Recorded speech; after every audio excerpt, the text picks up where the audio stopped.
ఆపండి ఆపండి. తానే ఉన్నాడు. ఏమన్నా? దోలుంటే పర్లేదురా, నోటి దోలు ఉండకూడదు అని. ఆ నోటి దోల వల్లే ఈ బైరెడ్డి దగ్గర ఇరుక్కుపోయినా.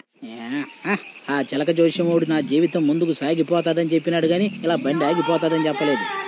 ఇలాంటి ప్లేసులో ఆగిపోయింది. ఏదో వస్తుంది. ఆపండి ఆపండి.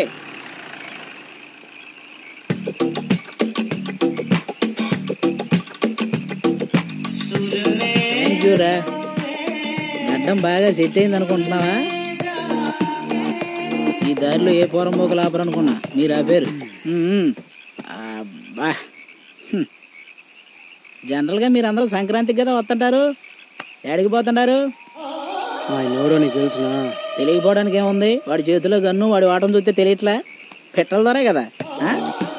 ఏంట్రా చూపు, వీడేదో సర్దార్ బాబారాయుడు అయినట్టు, నువ్వేదో బొబ్బిలి బ్రహ్మన్న అయినట్టు. అయినా నెలకి నీకు వచ్చే ఆదాయం మహా అయితే 1000-2000 ఉంటుంది. ఈ బాడీ, బండి, బ్యాచ్ ఎలా మెయింటైన్ చేస్తున్నావురా? ఆయన ఆదాయం గురించి నీకు ఎందుకులే గానీ ఎంతకు నువ్వు యాడికి పోవాలప్ప? ఈ ఊర్లో ఎవడో ఎమ్మెల్యే ఉన్నాడంట కదా, వాడి పేరు ఆంబోతిరెడ్డా దున్నపోతిరెడ్డా ఏదో ఉంది. ఆడింటికే. ఎవరు? బైరెడ్డా?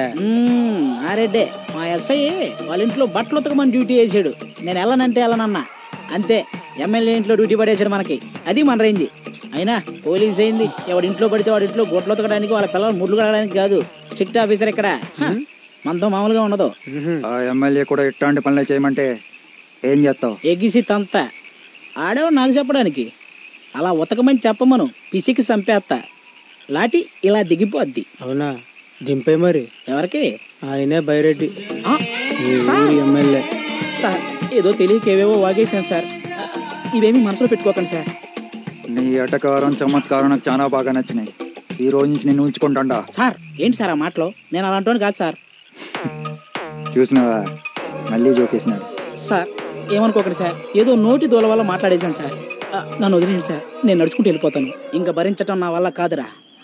ఈరోజు ఎలాగైనా ఇంటికి వెళ్ళాల్సిందే. ఇంకెన్నాళ్ళురా భయపడుతూ కూర్చోవాలా? అన్నిటికీ తెగించినోడికి తెడ్డే లింగం అన్నాడు ఎవడో.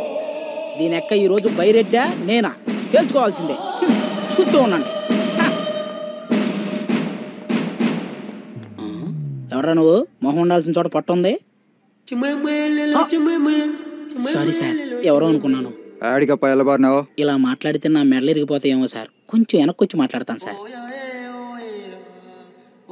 ఇంత ఎత్తు పెరగాలంటే ఏం చేయాలి సార్? ఎత్తు వేసి ఎత్తుని బట్టి ఉంటుందిలే. ఒక్క డౌట్ అడగొచ్చా సార్? అడుక్కో. మంచం మొత్తం మీరే పడుకుంటే మీ ఆవిడ ఎక్కడ పడుకుంటారు సార్? సార్ నన్ను ఇంటికి పంపించండి సార్, మా ఆవిడ గుర్తొస్తుంది సార్. నీకు పెండ్లి అయిందా? అయింది సార్. ఎంతమంది పిల్లలు? మీకా సార్? నీకు. అది అక్కడ, నేను ఇక్కడ ఉంటే పిల్లలు ఎక్కడి నుంచి వస్తారు సార్? అందుకే వెళ్ళొస్తా సార్. సరేపా, నేను వస్తా. మీరు వస్తే మీ పిల్లలు అవుతారు కానీ నా పిల్లలు ఎందుకు అవుతారు సార్? సార్ మీకు విషయం చెప్పనా? నాకు పెళ్లి కాలేదు, పెళ్ళాం లేదు. ఆ మాటకు వస్తే అసలు ఏమీ లేదు. ఏం లేదా? ఐ మీన్ పరువు, ప్రతిష్ట ఇవి లేవు సార్. మీరు వెళ్ళండి సార్, మీ ఇంటికి నేను కాపలా కాస్తా. మీరు వెళ్ళండి. మీరు వస్తే నా ఇంటికి కూడా నేనే కాపలా కాసుకోవాల్సి వస్తుంది.